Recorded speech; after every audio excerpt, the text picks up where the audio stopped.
Di usaha rumahan kayak gini, perlu atau enggak sih kamu punya karyawan yang buat bantu-bantu? Kan kamu yang bantuin. Iya, iya, maksudnya perlu ada lagi yang bantuin gitu.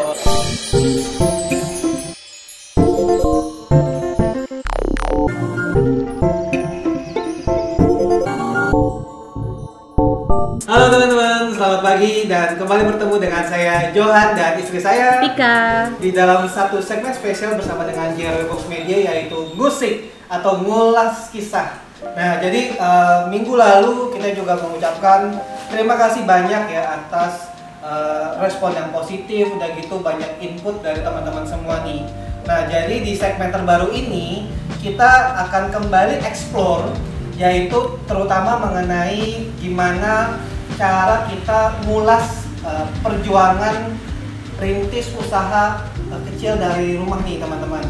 Nah, jadi di kali ini kita punya satu usaha homemade yang dirintis oleh istri saya sendiri, yaitu yang sudah ada ya jadi contoh nih, yaitu Warung Dimsum by Atika. Nah, jadi mungkin sembari pengen nanya-nanya dulu ya, karena kita juga sudah mengumpulkan ada beberapa pertanyaan dari tim JRW Box Media, dan langsung saja kita masuk di pertanyaan pertama ya teman-teman. Oke, nah jadi Beb, nih pertanyaannya udah banyak yang masuk, nah gitu ya. Nah jadi kita ngobrol biasa aja nih. Nah, yang pertama banyak teman-teman kita tuh yang pengen tahu nama usaha dimsum homemade kamu nih namanya apa? Walaupun udah ada ya, tapi kamu harus jelasin deh. Dan sudah berapa lama nih kamu memulai bisnis homemade kamu? Oke. Untuk nama homemade-nya sendiri itu saya namain Warung Dimsum by Atika. Nah, itu saya mulai mencoba bisnis kecil-kecilan ini dari awal April. Awal pandemi lah ya. Jadi saya bingung nih mau ngapain ya. Bikin dimsum deh. Ternyata alhamdulillah disukai banyak dari teman, dari saudara, keluarga, dan akhirnya udah sampai ke mana-mana gitu ya. Jadi dari awal April. Oke, jadi ternyata mulainya tuh dari iseng-iseng kamu ya? Iseng-iseng berhadiah. Iseng-iseng isi kesibukan. Tapi produktif ya teman-teman ya. Nah, terus ada juga gini, banyak juga nih Beb yang penasaran. Emang kamu tuh bahan yang dipakai tuh apa aja sih? Bahannya apa tuh? Apa lagi? Sama cara ngolah. Cara ngolah, oke. Nah, jadi bahan sama cara ngolah tuh. Sama teman-temannya juga pengen tahu prosesnya nih, Beb. Oke. Saya jelasin singkat aja ya biar cepet. Jadi untuk bahan-bahannya sendiri saya nyontek, saya grogi soalnya. Jadi dari ayam, itu ayam giling ya. Terus garam, gula pasir, minyak wijen itu wajib. Itu minyak wijen itu udah ciri khasnya dimsum. Terus lada halus, kecap asin, saus tiram, tepung sagu, daun bawang iris. Terus untuk toppingnya itu bisa pakai wortel, bisa pakai jamur, bisa pakai by request, bisa pakai keju mozzarella. Terus untuk sausnya sendiri saya pakai salah satu saus yang terenak.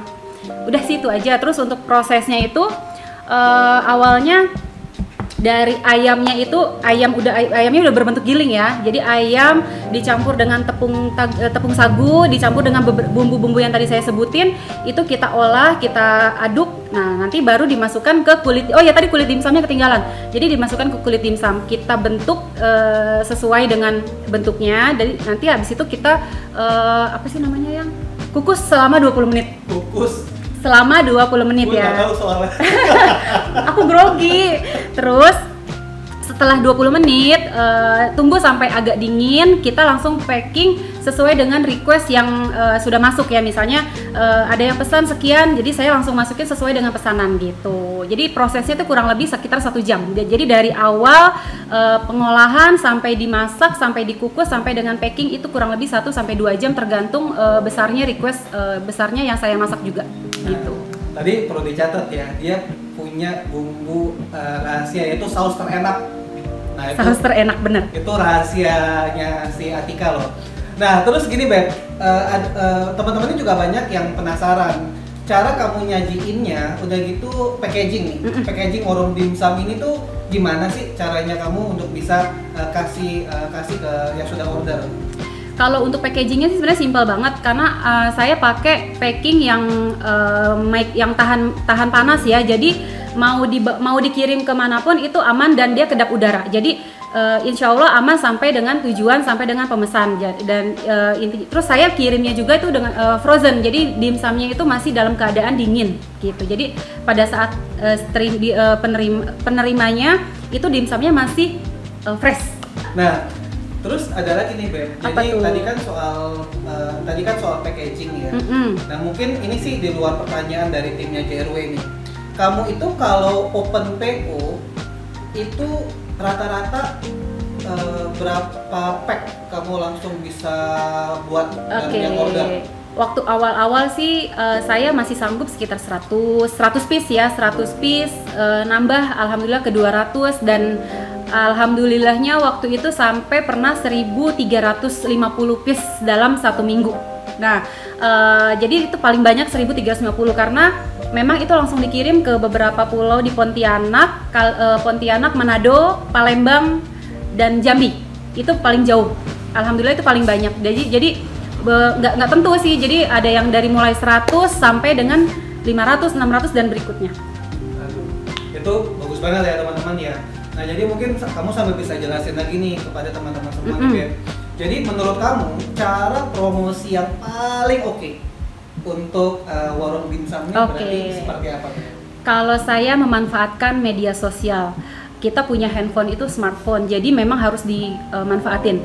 Jadi saya update di IG Story, saya update di WA, terus saya update di pokoknya manapun lah di sosial media saya. Itu saya buka open order untuk dimsum, jadi saya manfaatin itu gitu. Jadi teman-teman jadi dari mulut ke mulut gitu, ini ada nih dimsum, jadi udah berjalan dengan sendirinya gitu. Pokoknya manfaatin kita punya sosial media itu benar-benar berguna banget ya. Jadi nambahin Tika ya teman-teman ya. Jadi untuk IG-nya Warung Dimsum ini juga sudah ada di landing page-nya JRW Box Media. Jadi teman-teman nanti kalau masih belum tahu atau penasaran bisa langsung cek aja ke landing page-nya JRW Box Media. Nah, satu lagi nih Beb nih, ada pertanyaan. Apa tuh? Sekarang karena ini kan usaha rumahan kan. Nah, untuk manajemen keuangannya sendiri gitu, gimana sih cara kamu ngaturnya? Itu satu. Yang kedua, di usaha rumahan kayak gini perlu atau enggak sih kamu punya karyawan yang buat bantu-bantu? Kan kamu yang bantuin. Iya maksudnya perlu ada lagi yang bantuin gitu. Kalau untuk manajemen keuangannya sih saya jadi dari buku aja ya, saya list dari pesanannya, terus jadi saya pokoknya dari buku saya benar-benar detail banget pesanan di minggu ini siapa aja, itu pokoknya saya dari buku itu, pokoknya ada satu buku itu buku catatan harian. Buku catatan harian dimsum itu, jadi saya manfaatin buku itu dan jangan sampai hilang, karena kalau hilang saya nangis. Itu catatan keuangan saya pakai itu, mungkin masih jadul ya, cuman kalau untuk saya pribadi saya masih mempercayakan buku. Terus kalau untuk karyawan sejauh ini sih saya masih bisa menghandle sendiri. Paling kalau misalnya saya dirasa nggak bisa megang dengan orderan yang segitu banyak, paling saya manggil teman yang memang bisa membantu gitu. Itu aja sih. Kalau untuk nambah karyawan, kalau untuk saat ini saya belum gitu. Insya Allah mudah-mudahan doakan makin bertambah, jadi bisa hire karyawan. Nah tapi ada satu lagi nih Beb nih, yang aku juga pengen tanya.